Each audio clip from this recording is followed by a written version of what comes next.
Hey, hello. Balik lagi di channel Spoiler Moon dan kita akan lanjutkan lagi kisah hidup Fang Yuan.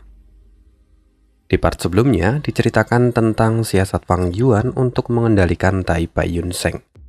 Dia benar-benar seorang pencuci otak yang handal. Bahkan dia secara natural menggunakan kelemahannya yang sudah berubah menjadi zombie supaya Tai Bai Yun Seng menjadi semakin percaya padanya. Dan mungkin satu hal yang bisa kita petik dan pelajari dari part sebelumnya, bahwa terkadang kita tidak perlu terlihat pintar untuk menarik simpati orang. Dan terkadang kita hanya perlu memberi makan ego lawan bicara kita supaya kita mendapatkan kepercayaannya. Sama seperti Tai Bai Yun Seng yang membranding dirinya sebagai orang baik. Lalu dia sempat jatuh karena kematian dari Su Zai dan Gao Yang, yang pada akhirnya itu membuatnya benar-benar terpuruk. Lalu Fang Yuan datang dan memberi makan ego dari Tai Bai Yun Seng yang sedang terpuruk itu. Akhirnya Tai Bai Yun Seng pun melakukan semua yang Fang Yuan inginkan dengan sukarela, karena dia kemudian merasa bahwa dirinya tetap menjadi orang baik. Benar-benar Fang Yuan itu adalah seorang manipulator. Udah, sampai sini dulu review dari part sebelumnya. Kalau dilanjutkan nanti malah akan jadi panjang. Mari kita sambung kisah hidup Fang Yuan di part 137. Setelah sekian lama kita membahas Fang Yuan yang melakukan perjalanan ke dataran utara dan sekarang dia kembali ke wilayah tengah, maka ada baiknya kita juga menengok keadaan dari sang adik dari Fang Yuan yang ada di benua tengah. Ya, Guyue Fang Zeng. Di benua tengah, tepatnya di Gunung Feihe, awan membentang dari sudut ke sudut. Lalu, ribuan bangau terlihat berterbangan. Tempat ini adalah tanah milik Sekte Bangau Abadi, dan seorang pria berambut panjang dengan mata yang penuh tekad berdiri memandangi semua bangau yang sedang ia kendalikan. Orang itu tidak lain adalah Guyue Fang Zeng, adik dari Fang Yuan. Fang Zeng telah mengalami masa-masa sulit setelah kompetisi di tanah terberkati Hu Immortal setahun yang lalu. Selama itu juga dia terus berjuang keras, bahkan sampai beberapa kali mempertaruhkan nyawanya untuk berkultivasi setiap hari. Inilah pencapaiannya hari ini. Kemudian terdengar suara dari He Tian yang ada di benak Fang Zeng.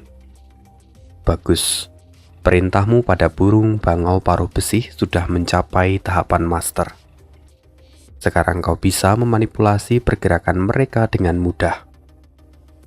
Kamu juga perlu memenuhi syarat untuk mengikuti tes manipulasi derek terbang. Jika kamu bisa mendapatkan nilai B saat evaluasi, maka kamu punya peluang 60% untuk mendapatkan hadiah tes. Hadiah dari tes itu adalah Gu Seruling Giok peringkat 5. Sekali kamu menggunakannya, maka pengendalianmu pada para bangau akan meningkat secara drastis. Menarik, kalau begitu aku akan pergi guru, kata Fang Zeng dengan penuh semangat. Fang Zeng kemudian melompat, dan segera Raja Bangau Paruh Besi menyambutnya, dan Fang Zeng mendarat di punggung Raja Bangau Paruh Besi. Dengan tangan menyilang di belakang, Fang Zeng terbang dengan penuh keagungan. Bahkan tidak sedikit murid yang kemudian terpesona pada Fang Zeng. Tidak lama kemudian, akhirnya Fang Zeng tiba di alun-alun. Di sana, dia langsung disambut oleh para murid yang lain.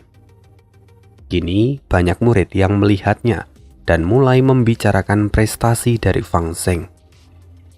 Kemampuannya memang sungguh luar biasa. Jika dibandingkan dengan angkatannya, dialah yang paling menonjol. Bahkan kemampuannya kini mulai menyaingi para seniornya. Namun sayang, pujian yang Fang Zeng dapatkan itu tidak pernah berlangsung lama. Karena setelah itu Fang Zeng pasti akan selalu dibandingkan dengan Fang Yuan yang saat ini telah mendapatkan Gunung Danghun. Banyak rumor yang beredar bahwa sebenarnya Fang Yuan itu adalah murid pribadi dari salah seorang tetua agung. Karena itu, banyak orang yang menjadi sangat mengaguminya, walaupun belum pernah melihatnya secara langsung. Mendengar semua ini, senyuman di wajah Fang Zeng pun perlahan menghilang. Sejak kemunculan dari Fang Yuan setahun yang lalu, tidak peduli seberapa besar hasil yang ia peroleh atau seberapa banyak usaha yang ia keluarkan, pada akhirnya semua orang hanya akan memuji Fang Yuan dan kemudian melupakan dirinya. Muridku, tenangkanlah dirimu, kata Tian He yang mengingatkan Fang Zeng, karena saat ini dia merasakan aura kebencian yang terus tumbuh di dalam hati Fang Zeng. Tian He sendiri sudah lama bersama dengan Fang Zeng, jadi dia tahu seberapa besar potensi dari Fang Zeng. Tian He lalu menghibur. Aku sudah melihatmu berjuang keras. Kamu tidak kalah dari saudaramu. Jangan lupa, kau sekarang sudah ada di peringkat 5. Kau juga berada di tingkatan master perbudakan. Aku yakin saudara laki-lakimu bukan lagi tandinganmu sekarang. Lagi pula, saudaramu sebentar lagi akan menghadapi pemusnahan. Sekte telah memobilisasi 3 tetua agung untuk mengambil kembali tanah terberkati Hui Mortal. Aku yakin saudaramu tidak akan bisa bertahan untuk waktu yang lama. Mendengar ini ada jejak kelegaan di hati Fang Zeng, tapi di sisi yang lain juga ada kesedihan yang muncul. Bagaimanapun Fang Yuan itu adalah kakaknya. Jadi melihat dia dimusnahkan tentu itu membuat Fang Zeng merasakan kesedihan. Kau tidak perlu merasa bersalah. Lagi pula kakakmu telah mengambil jalan yang salah. Kau tidak perlu bersimpati padanya. Karena membunuhnya sama dengan memberikan manfaat bagi semua orang di dunia. Pikirkanlah, jika dia tetap hidup, entah berapa banyak orang tidak bersalah yang akan dia rugikan. Mendengar itu Fang Zeng terdiam sejenak lalu menjawab, benar, dia adalah seorang pembunuh. Karena itu aku berniat membalaskan dendam untuk klanku, untuk paman, untuk bibi, dan untuk Shen Jui'er. Mata Fang Zeng kini kembali dipenuhi dengan tekad yang membara. Bagus, ini baru muridku. Kau sudah bekerja keras selama bertahun-tahun. Kau sudah menderita banyak hal. Kau hanya perlu melakukan tugasmu dan tidak mengecewakan orang lain. Inilah momen terpenting untukmu dan untuk seluruh sekte, kata Tian He meyakinkan. Guru tidak perlu khawatir. Aku mengerti apa yang harus kulakukan. Aku akan memusnahkan kejahatan dan menjatuhkan saudaraku demi nama keadilan. Aku bersumpah, aku tidak akan mengecewakanmu, guru, kata Fang Zeng dengan tegas. Lalu Fang Zeng pun pergi.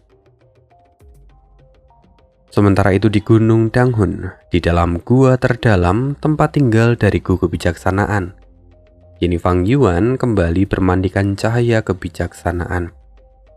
Dia sudah ada di sana untuk waktu yang lama. Lalu perlahan matanya kini terbuka.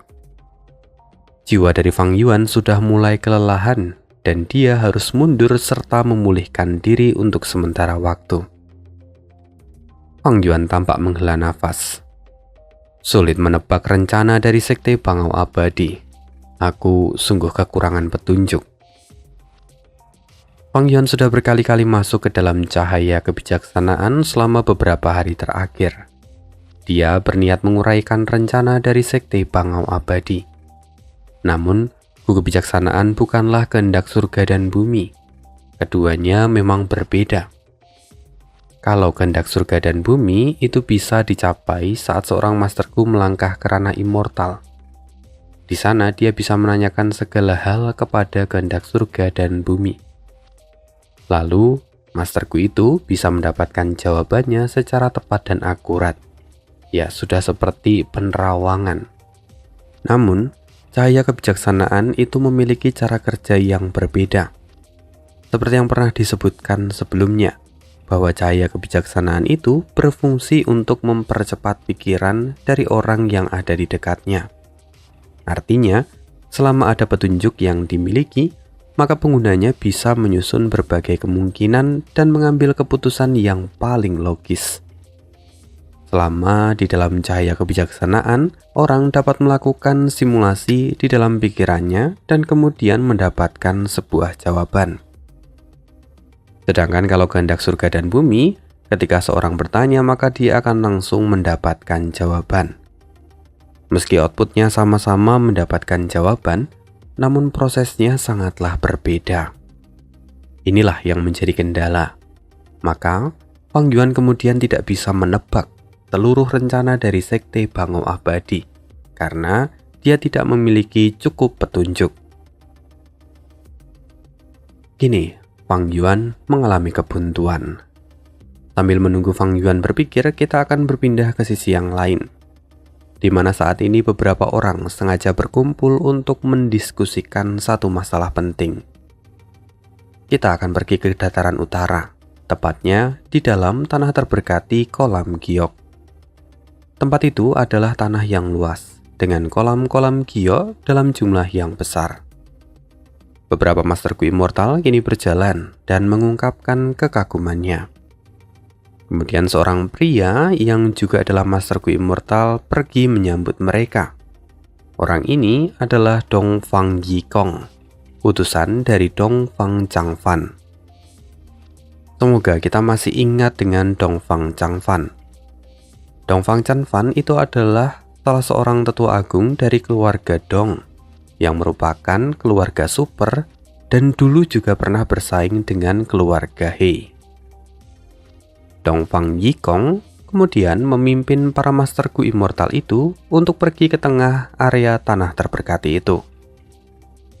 Di tengah-tengah sana terlihat sebuah gubuk, dan di depannya ada seorang pria tua yang sedang memancing. Kemudian terlihat di dasar kolam itu ada siluet yang membuat banyak orang terkejut. Guan Shenzhou, salah satu dari mereka, berkata, "Gila, ini adalah belut dunia bawah. Luar biasa, dia dapat tumbuh sebesar ini di sini." Setelah itu, Tongzu, salah seorang masterku immortal dengan tingkatan tertinggi yang ada di sana, menjadi pemimpin dari para masterku dan segera menyapa orang tua itu. "Master Dongfang, sudah lama tidak bertemu. Setidaknya sudah sekitar 10 tahun sejak kita menyerang gunung bersalju bersama. Waktu sungguh cepat berlalu." Orang tua yang tadi memancing itu pun tersenyum. Lalu dia berkata, "Master Tongzu, Anda masih bugar seperti biasanya. Tidak seperti orang tua ini yang kakinya kini sudah terkubur setengah. Sungguh, saya merasa malu untuk berjalan berdampingan denganmu lagi." Ya, orang tua ini adalah Dong Fang Changfan, tetua agung tertinggi dari keluarga Dong Fang, di mana dia juga adalah seorang ahli nomor 1 dalam bidang jalur kebijaksanaan di seluruh dataran utara. Setelah itu, penyambutan pun dilanjutkan, dan Dong Fang Changfan memimpin semua orang untuk masuk ke dalam gubuk kecil yang ada di sana. Begitu mereka masuk, mereka langsung disambut dengan alun-alun dan aula yang besar. Bahkan, di sana juga terdapat 16 patung batu. Semuanya tersusun rapi, seolah ada semacam pola mistis dalam penyusunannya. Salah seorang masterku immortal di sana langsung memuji, "Luar biasa. Rupanya ini adalah rumah gua abadi peringkat 6 dari klan Dong Fang itu. Pondok Jerami." Dong Fang Changfan pun hanya tersenyum. Lalu dia memimpin semua orang untuk masuk ke aula. Dong Fang Changfan lalu mempersilahkan semua orang untuk duduk. Pertemuan ini sungguh luar biasa, karena Dong Fang Changfan bisa membuat hampir semua masterku immortal dari jalur kebenaran untuk duduk di bawah satu atap yang sama. Sekarang Dong Fang Changfan duduk di kursi utama sambil tersenyum dan dia berkata, "Kali ini saya mengundang semua orang secara pribadi untuk melakukan sebuah transaksi. Guan Shenhao melirik yang lain dan kini semua orang saling bertatapan. Kemudian, Tongzu berinisiatif untuk menjawab. Master Dongfang telah melakukan pemotongan pada setiap klan 10 tahun yang lalu. Namun dalam surat yang Anda kirimkan, Anda ingin membuat pengecualian untuk kami. Jujur saya pribadi bertanya-tanya. Namun setelah memikirkannya dengan baik, apakah sebenarnya Anda ingin membicarakan tentang penyebab keruntuhan dari gedung 88 Yang? Atau justru Anda ingin membicarakan hal yang lain? Jika memang ini adalah informasi yang penting, lantas bagaimana cara kami untuk bisa membayar transaksi ini? Dongfang Chanfan lalu berkata, umur orang tua ini sudah hampir berakhir. Aku juga tidak punya harapan untuk memperpanjang hidupku lagi. Namun sebelum aku mati, aku ingin beberapa kekhawatiran yang masih melekat di hatiku ini tersingkirkan. Salah satunya adalah pertumbuhan dari klan Dongfang serta keturunanku. Karena itu, aku berharap dapat melakukan transaksi ini dengan kalian semua. Karena itu, aku ingin untuk bayarannya. Aku akan melakukan pemotongan untuk setiap klan sebanyak 1 kali. Dan nanti setelah aku mati, maka aku juga berharap bahwa semua orang yang ada di sini kemudian dapat membentuk aliansi dengan klan Dongfangku. Aliansi? Semua orang tampak kebingungan. Benar, aku sudah menyiapkan kontrak aliansi di sini. Semua orang dapat memeriksanya, dan jika keberatan, maka kita bisa melakukan modifikasi di sini. Kata Dongfang Changfang yang lalu mengeluarkan gu jendela timur dan menyerahkannya pada masing-masing orang yang ada di sana. Ini semua orang membaca kontrak itu satu persatu. Kondisi aliansi ini sesungguhnya sangatlah longgar. Bahkan Dongfang Changfang tidak meminta bantuan ataupun perlindungan. Dia hanya meminta bahwa setelah dia meninggal, tidak ada klan di dalam aliansi yang boleh menyerang klan Dong. Tidak untuk selamanya, namun hanya untuk 50 tahun. Setelah itu aliansi akan dilepaskan dan semua orang boleh melakukan apapun. Namun, dalam kurun waktu itu, seluruh anggota dalam aliansi ini tidak boleh menargetkan, menekan ataupun bahkan menyerang klan Dongfang. Membaca itu tentu para Master Gu merasakan kegembiraan yang besar. Bagaimanapun, Dongfang Changfan adalah ahli nomor 1 di jalur kebijaksanaan. Mendapatkan pengarahan darinya itu adalah sebuah berkah.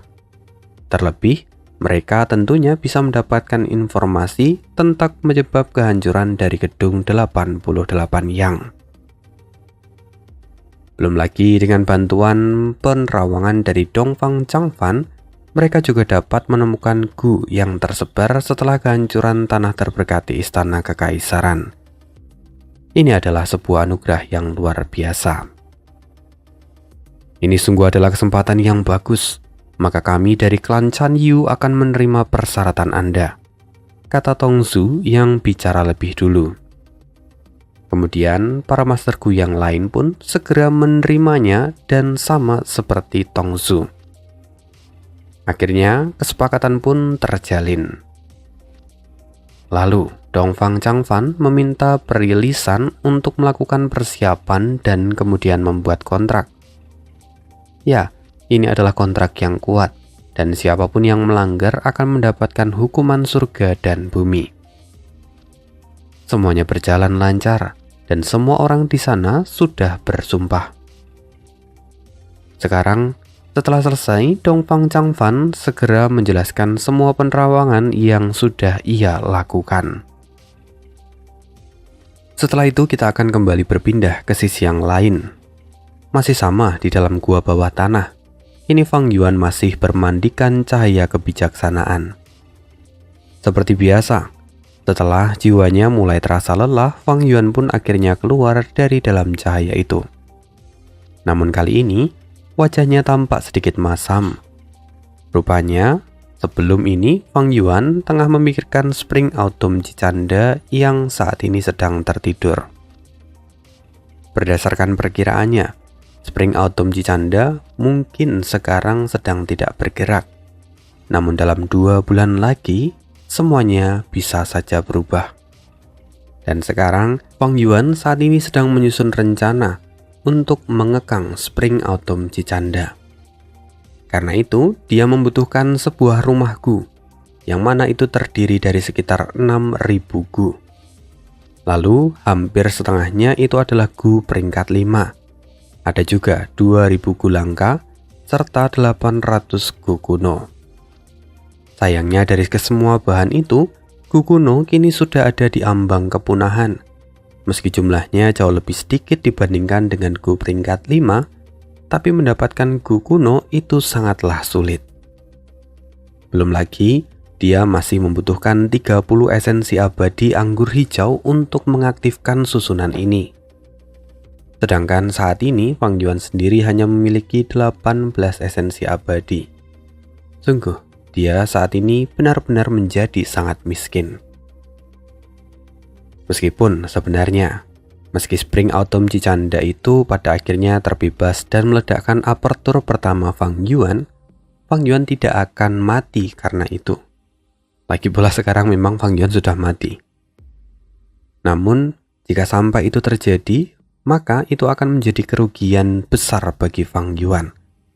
Jika dia sampai kehilangan apertur pertamanya, maka nanti setelah Fang Yuan kembali menjadi manusia, itu akan menjadi kemunduran yang sangat besar. Karena itu, Fang Yuan masih berupaya untuk menghindari skenario terburuknya.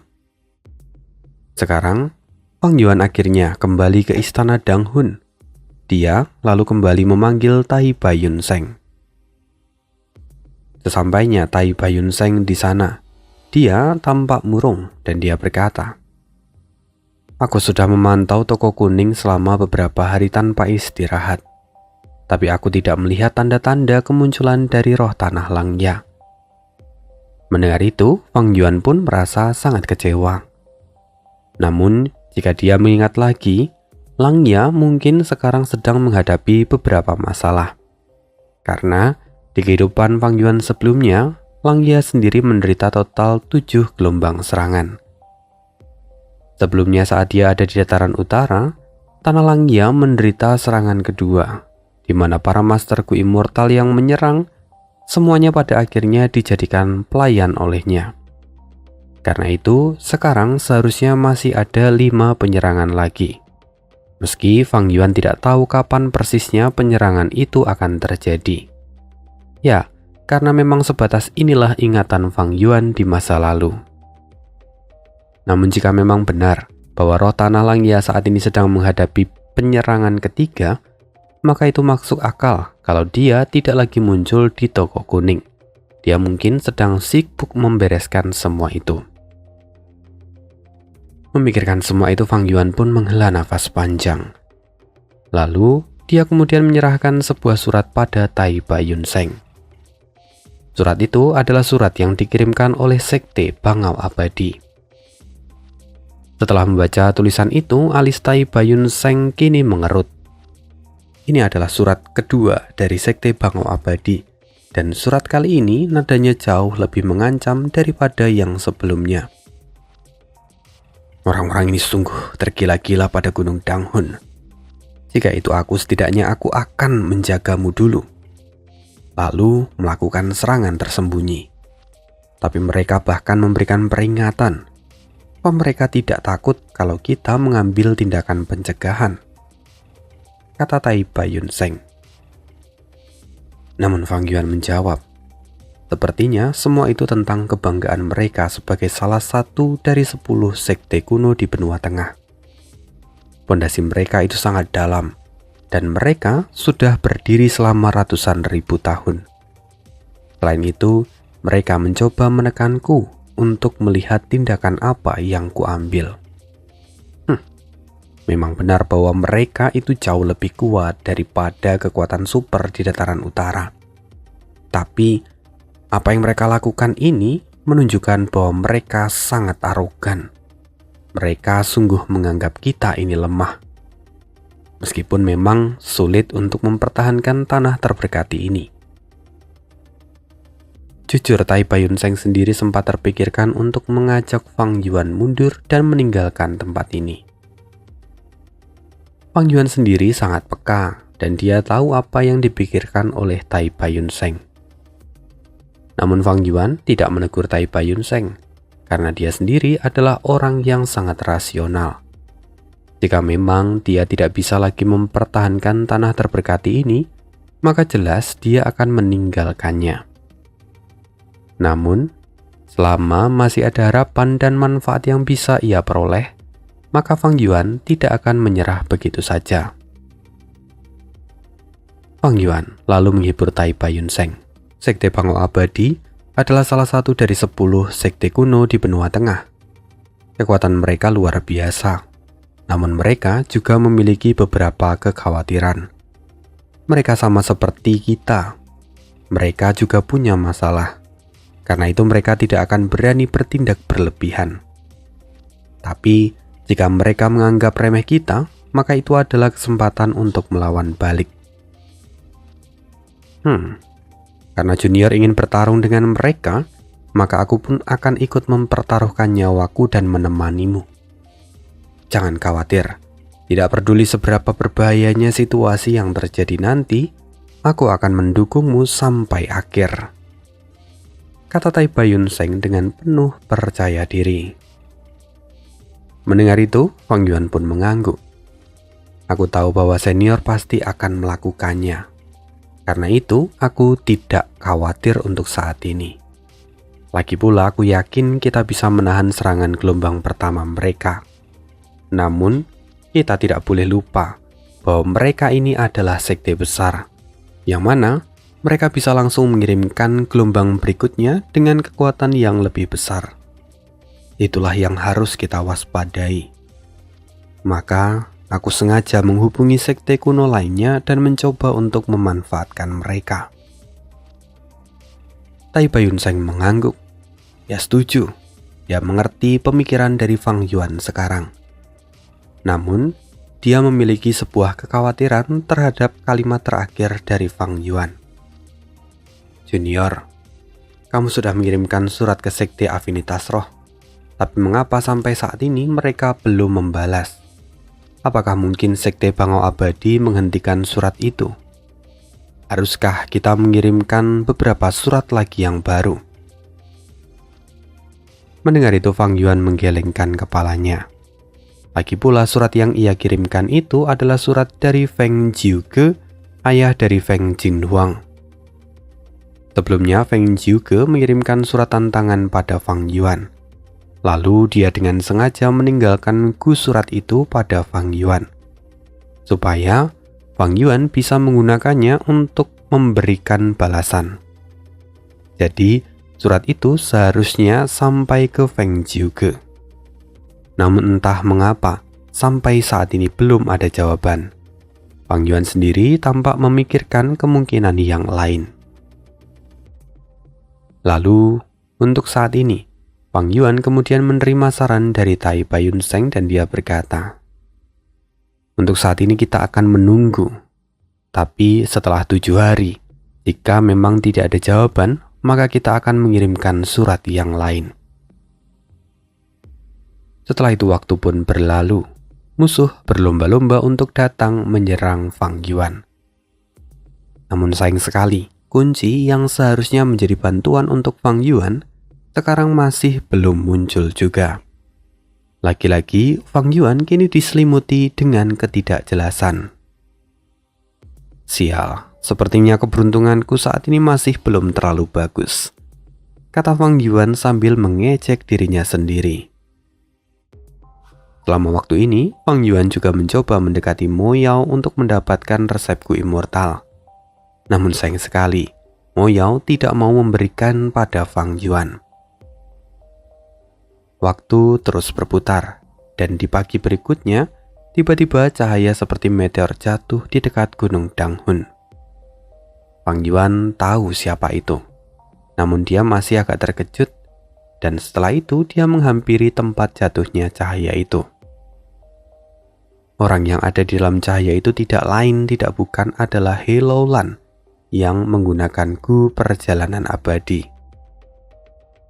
Sebelumnya, Fang Yuan telah membuat kesepakatan dengan He Lo Lan. Lalu dia juga memberikan gambaran dari Gunung Danghun. Jadi, He Lo Lan bisa datang ke tempat ini. Kini Fang Yuan melihat ke depan, lalu dia bertanya, "Bukankah masih ada waktu setengah bulan sebelum batas waktu yang kita sepakati?" He Lo Lan sendiri kini tampak masam. Dia berkata, "Situasinya sudah berubah." Aneh, orang yang biasanya sangat angkuh ini justru tampak tidak percaya diri. "Apa yang terjadi?" tanya Fang Yuan. Lalu He Lo Lan pun menjawab, "Fang Yuan, kamu mungkin tidak terlalu mengerti situasi dataran utara saat ini. Aku akan memberitahumu. Belum lama ini Dongfang Changfan, Gu Immortal nomor 1 di jalur kebijaksanaan, telah mengundang semua klan super untuk bicara secara pribadi dan kemudian membuat kesepakatan. Lantas, apa hubungannya dengan kita?" Dongfang Changfan, dia membuat beberapa pengaturan untuk klan miliknya. Lalu dia juga menyampaikan informasi tentang keruntuhan gedung 88 Yang. Dia mengatakan bahwa ada orang dari luar dataran utara yang datang dan kemudian merusak semuanya. Meski dia tidak tahu siapa identitasmu yang sesungguhnya, namun dia bisa menebak bahwa yang meruntuhkan tanah terberkati istana kekaisaran itu pasti berkoalisi dengan salah satu pemimpin muda dari dataran utara. Mendengar ini, Tai Bayun Seng pun terkejut. Gila, meski dia tidak tahu secara spesifik, tapi dia bisa menebak sebanyak itu. Meski aku pernah mendengar kemampuan dari Dongfang Changfan, tapi aku masih terkejut dengan kemampuannya ini. Mendengar itu, He Lo Lan pun mencibir. "Fang Yuan, sekarang hidup dan mati kita saling terikat. Jika aku mati, jelas aku akan mengeksposmu dan Tai Bayun Seng.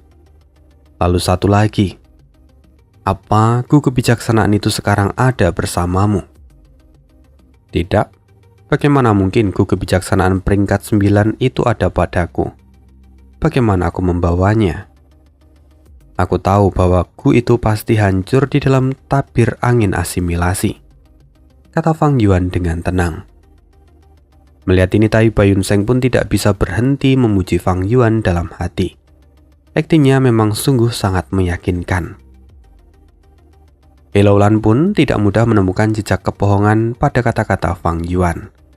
Lalu dia berkata, "Ya sudah, aku tidak peduli jika kamu memang sungguh tidak memiliki gu kebijaksanaan. Aku hanya berpikir bahwa gu kebijaksanaan akan mengambil inisiatif untuk pergi bersamamu, karena dia pasti ingin bertahan hidup. Tapi terlepas dari itu, hidupmu di benua tengah tidak akan aman. Selama aku mengatakan kalau gu kebijaksanaan itu ada di tanganmu, maka semua ahli dari seluruh penjuru dunia pasti akan mengejarmu seperti orang gila, sampai mereka menemukan kebenarannya." "He Lo Lan, apa kau sedang mencoba mengancamku?" Ekspresi Fang Yuan tiba-tiba berubah menjadi dingin. Tai Bayun Seng pun ikut berkata, "He Lo Lan, kau sepertinya punya nyali. Apa kau lupa kalau sekarang kau ada di Gunung Danghun? Selama kami memberikan instruksi pada roh tanah untuk mengekangmu, kau tidak akan bisa pergi dari tempat ini." Mendengar itu, He Lo Lan pun tertawa. "Aku ini bukan orang bodoh. Sejak awal aku tahu sifat dari Fang Yuan. Karena itu, aku tidak mungkin datang ke sarangnya tanpa persiapan. Aku sudah membuat beberapa pengaturan, dan jika aku tidak kembali dalam 3 hari, maka seluruh dataran utara akan tahu kalau kalian adalah penyebab keruntuhan dari tanah terberkati istana kekaisaran, dan gu kebijaksanaan juga ada pada kalian." Mendengar ini, wajah Tai Bayun Seng pun menjadi masam. Namun, Fang Yuan justru tertawa. Hello Lan, aku tahu kau tidak takut mati. Namun apakah sungguh kau sudah melepaskan kebencianmu? Mendengar itu ekspresi Hello Lan pun menjadi serius. Tentu tidak. Ayo mulai bisnis kita. Katakan apa yang kau inginkan. Memang Hello Lan tidak perlu berbelit-belit untuk bicara pada Fang Yuan. Semua itu karena mereka saling tahu bahwa mereka saling memanfaatkan. Lalu Fang Yuan pun tertawa. Baiklah, kalau itu maumu, aku punya beberapa syarat yang harus kau penuhi. Pertama, kau harus mengembalikanku perjalanan abadi padaku. Kedua, setelah kita bekerja sama, maka rampasan yang akan kita dapatkan akan dibagi 40-60. 40 untukmu dan 60 untuk kami. Karena aku dan Tai Bayun Seng itu sama-sama seorang Gu immortal. Mendengar itu Hello Lan mendengus. Apa kau pikir hanya kau saja yang punya pembantu? Aku juga punya. Tapi ya sudahlah. Aku akan menerima syaratmu ini. Apakah masih ada lagi? Yang terakhir, aku perlu mengetahui seluruh ceritamu, serta alasan kenapa kau ingin membunuh ayahmu secara pribadi, kata Fang Yuan dengan santai. Hello Lan pun terdiam beberapa saat, namun pada akhirnya dia setuju. Kau memang sangat berhati-hati. Aku bisa memenuhi ketiga syaratmu. Lagi pula ini bukanlah hal yang tidak bisa aku bicarakan. Namun ini akan menjadi cerita yang cukup panjang. Hello Lan mulai bercerita. Semua bermula sekitar 200 tahun yang lalu, saat ayahku, Hei Cheng, dan ibuku bertemu. Ibuku adalah seorang putri dari keluarga Su, namanya Su Xian'er. Ketika itu Hei Cheng datang sebagai tamu ke klan Su. Lalu ibuku diminta untuk menyuguhkan cangkir anggur untuknya. Lalu, melalui pertemuan pertama itu, ibuku langsung jatuh cinta pada Hei Cheng. Sayangnya, pemimpin keluarga Su punya niatan buruk. Dia memasukkan obat yang membuat beberapa masalah dalam kultivasi Hei Cheng. Dan setelah itu, Hei Cheng pun diusir agar menjadi makanan dari binatang buas. Ibuku, yang adalah seorang masterku peringkat 1, tidak terima dan kemudian menyelinap, lalu mencarinya. Entah bagaimana, keberuntungan menuntun ibuku dan berhasil menemukan Hei Cheng. Mereka juga lolos dari kejaran para binatang buas. Lalu setelah itu, Hei Cheng berhasil memulihkan diri. Dia sungguh tersentuh dengan ketulusan hati ibuku, dan akhirnya mereka pun menikah. Setelah itu klan Su pun dihancurkan dengan berbagai skema untuk menghindari masalah. Tapi dendam tidak bisa dihapuskan tanpa kehancuran dari klan Su. Mereka lalu berkultivasi bersama dan 100 tahun kemudian mereka terus berkembang. Kultivasi mereka terus naik. Lalu, di suatu kesempatan, Hei Cheng sebagai pemimpin klan Hei akhirnya berhasil memasuki gedung 88 Yang. Dia juga mendapatkan salah satu warisan sejati tak tertandingi. Di sana dia mendapatkan metode untuk perpanjangan hidup Yin Yang. Pada titik ini, Fang Yuan teringat akan cahaya warisan kosong yang sebelumnya ia temui di wilayah terpencil. Dulu, Ane pernah sebutkan di part sebelumnya bahwa Hei Cheng lah yang mengambil warisan ini. Hello Lan kemudian melanjutkan ceritanya. Metode perpanjangan umur Yin Yang digunakan melalui hubungan badan. Lalu, dia akan mengambil usia dari sang istri untuk dijadikan sebagai miliknya sendiri. Saat itu Hei Cheng menikah dengan banyak wanita, dan ibuku bukanlah yang pertama ataupun yang terakhir. Lalu saat ibuku berhasil naik ke ranah immortal, tidak lama setelahnya dia mengandung aku.